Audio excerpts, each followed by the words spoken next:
Okay. So I portioned this out. I need 115 gram balls, and I have 22 portions here, so I just multiplied 115 grams by 22, and that's how I arrived at this ball right here. What I did is I divided it, rounded it, and then I let this rest for about 15 to 20 minutes to relax the gluten so that it has the capabilities of spreading out on the plate.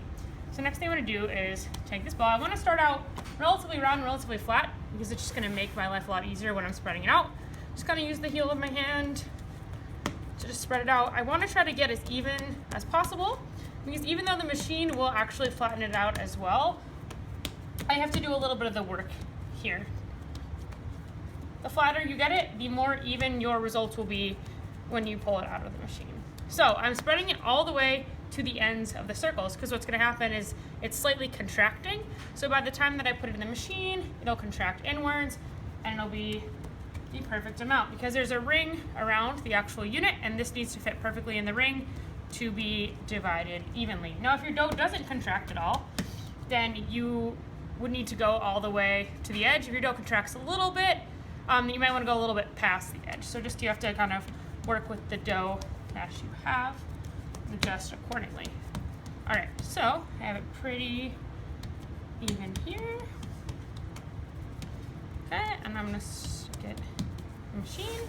And then what I'm doing here is for figuring out my dial height, so I'm taking this height right here, the height that I have right now, and I'm trying to measure that with this distance right here.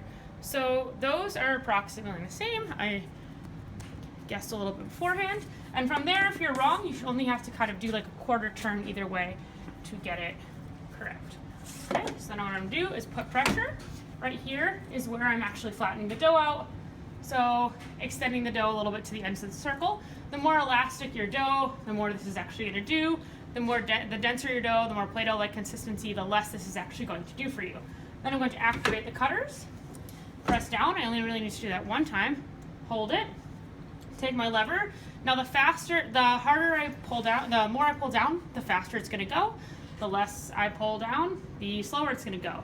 So if I have a significantly denser dough, I want to go a little bit faster, and I have something that's a little bit more delicate, a little more prone to tearing, I'm going to keep my handle a little bit more up, more towards the middle, not going as fast.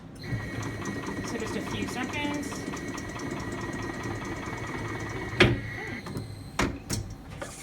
And rounded dough balls.